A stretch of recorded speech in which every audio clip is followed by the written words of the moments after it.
Hey, everybody. Intriguing discussion today as we dive into the circular economy and sustainability and recycling with an industry leader in this space at Assurant. Rebecca, how are you? Hi, Evan. Doing very well. Thank you for having me today. Well, thanks for being here. Really interesting topic. For those who aren't familiar with Assurant, you're quite a powerhouse. Maybe introduce the mission and the vision of the company as well as your role, your team. Yeah, sure. So, Assurant is a Fortune 500 company. We have global presence. Our main areas of the business are focused on housing, auto, and then lifestyle or connected living. And so, really, that's the area that we're going to talk about today and getting into that. So, I work within the products division. So, I focus on product strategy, where are we going? How can we add more value to our clients through our products and services? Fantastic. And, interesting topic for today is the circular economy.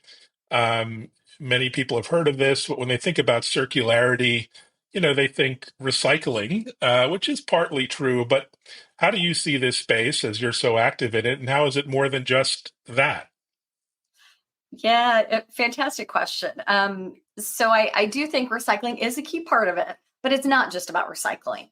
When we think circularity, and many people are familiar with like fast fashion, fast furniture, and they're like, oh, Mm, we don't want that. We want more longevity. What does that look like?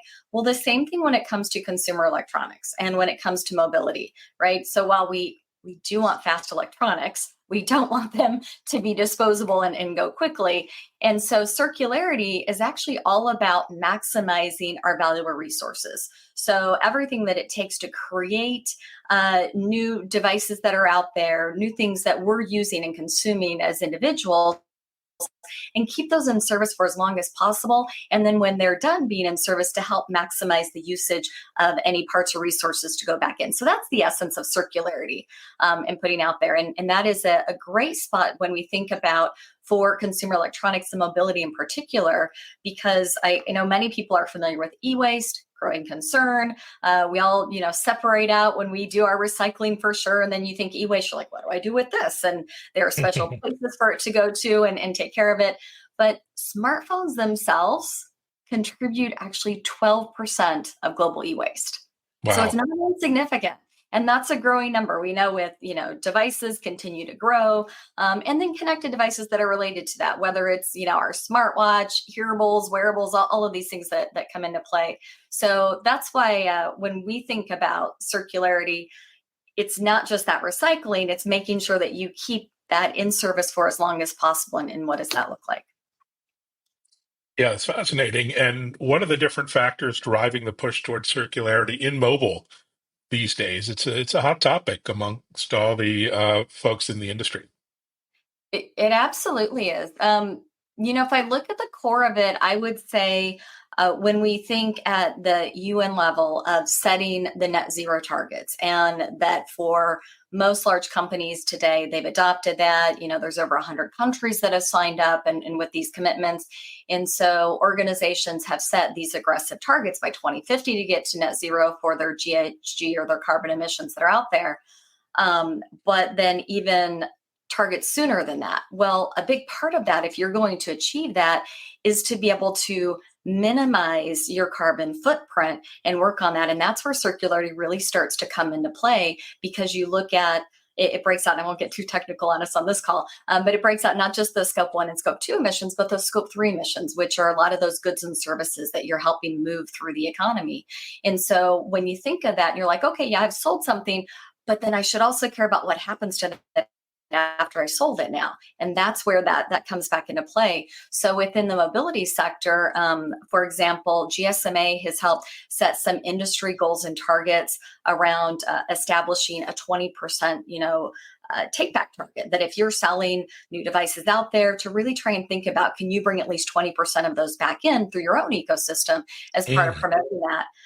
And then this past year at CES, which I know many of your viewers attend, CES is one of those things that, while circularity has been a topic, it hasn't had that same main stage. And this past year, we saw at the beginning of 2024, it was really a key theme. And they even introduced a new initiative around circularity within consumer electronics, so more broadly that topic. So we haven't seen a lot come out of that yet, but I'm keeping an eye on that to see what may come next. Yeah, absolutely. Just made my travel to CES for next year, so I hope to get an update. And beyond, goodwill, good intentions. I mean, how does device circularity create the financial value for both consumers, companies, and other stakeholders out there? Yeah, so if we get into just the example, right, that we're staying here with mobile phones as our topic today, and other connected devices in that space.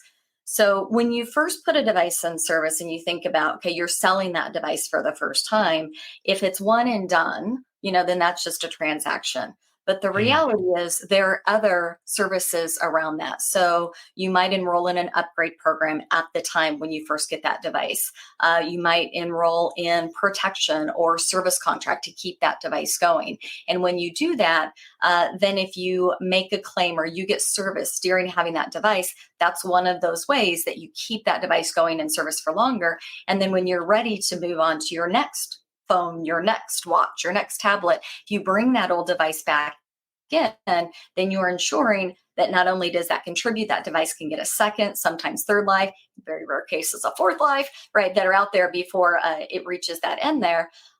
But then as a consumer, you get money back in your pocket. Sometimes you mm, take advantage of really big promotions during, iconic phone launches that are out there. So as a consumer, you're like, hey, I get to feel good because I know that I'm actually doing good for the environment, right? I'm not just tossing this in a drawer. It's not going in a landfill somewhere, going in the trash, but it's going on. But then also, I get money back, and that's a really good thing. So we estimate that this past year in 2023, within the U.S., these programs put over $3 billion back in the hands of consumers in exchange for those used devices. So it's not insignificant at a consumer level. And then at an enterprise or a business level, being able to have programs where you can tap into the residual value that's still in that device, and you can use it in, if you're bringing that back into your ecosystem, you could use it for protection claims. You could use it just as another revenue source where you're selling certified pre-owned devices, which is another growing area where we're really seeing out there in the industry. And then you can also have services that are related to that device. So that whole circularity cycle, it's not just about recycling. It's also not just about trading in. It's about mm. all of those services along the way. So when I think of mobile devices and circularity, because there is that residual value, that remaining value in the device, long after the first user might be ready for the next one, there's still a lot of useful life left. That's where it's this really cool area where it's good for the pocketbook, good for the environment, good for the consumer, good for the company. And so there's a lot of like natural synergy there for these programs. Yeah, no, it's a virtuous circle to say the least. And how does Assurant see itself contributing to this circular journey? What are your programs and roles that you play in this process? Um, I would, some of those that I highlight today, I would say anything that's related to supporting circularity with a mobile device ecosystem, we've Mm. been active participants in.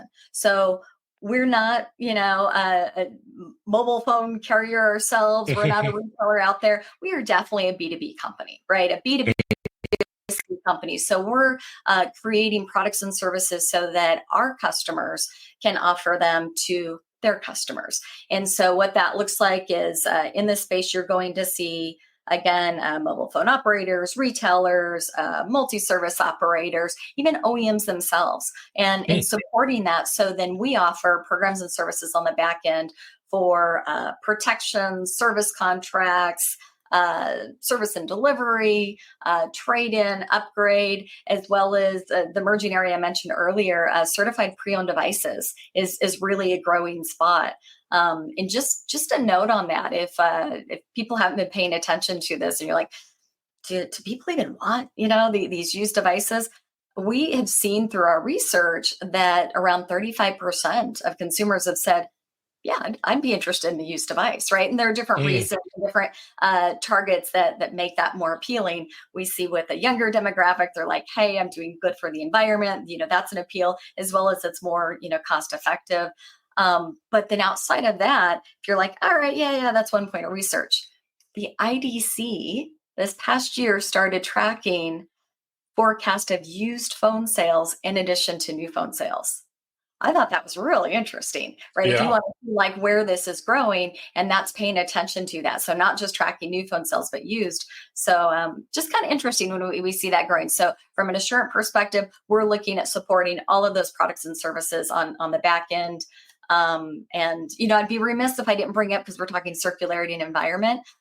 This past year, we introduced a new product called Carbon IQ so that we Mm. could also help our clients better track the carbon emissions of mobile devices and their footprint at different key places along the life cycle, Wow. and what that looks like.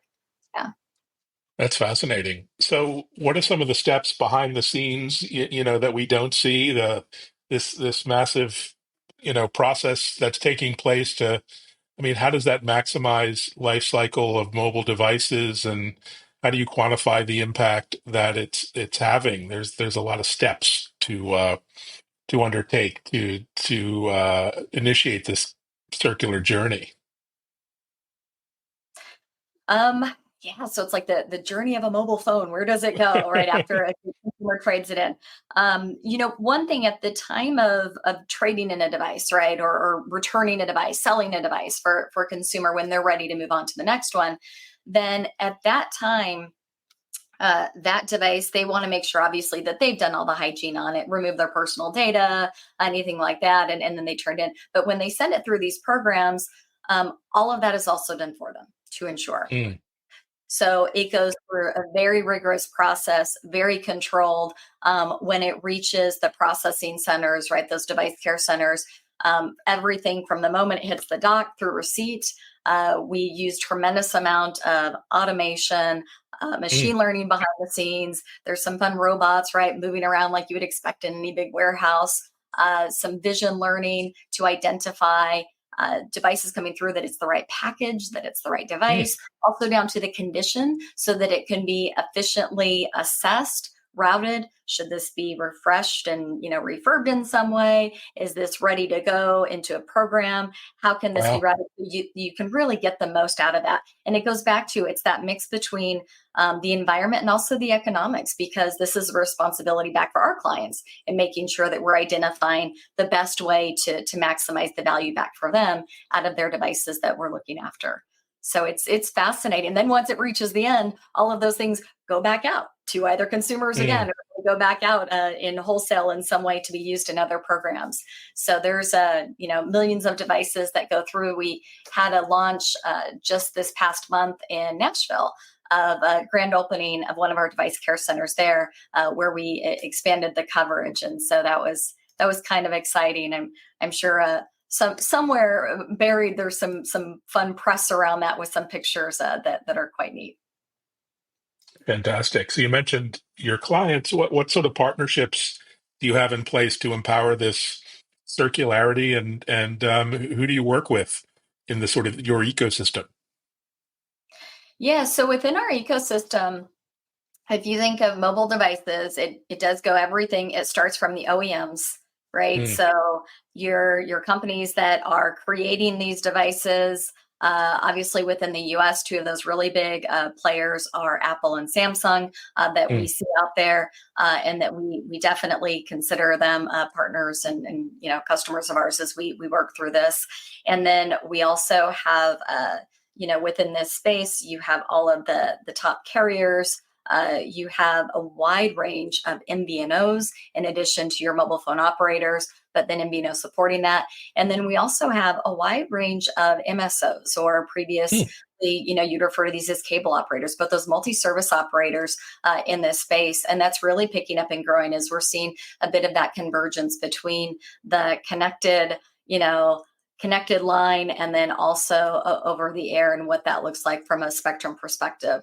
And so with those breadth of players, in addition, you have the whole aftermarket. And so that's everything Mm. from electronics recyclers, and then also you have smaller companies that are repair shops that are out there. And so that's a great industry and a backbone as well. Some of these are mom and pop shops, some of them are, whole distribution of dealer networks providing this. And so all of that goes into really supporting that circular economy. They're a part of that. And it's not just in the US. This is definitely Mm. a global place. And we see activity growing. Europe, Japan, Australia, New Zealand. There's a lot of emerging activities that are starting in India right now. Canada, just up north of us, they're very active in this space. And, there's some great promotion that we've really seen from companies up there where they've embraced as well the topic of the importance of the environment and sustainability with that circularity in addition to the economic benefits. Oh, it's phenomenal. And there are challenges out there when it comes to advancing device circularity, a lot of roadblocks. What are some of those, and how do you see yourself overcoming them over time? Yeah. Oh, that's interesting. It's a great question too. When I think of device circularity, it is something that going back to it's such that natural connection for some of those activities for consumers to be part of, but they can only be part of it if they're aware that it exists and there are Mm, programs that are available for them to participate.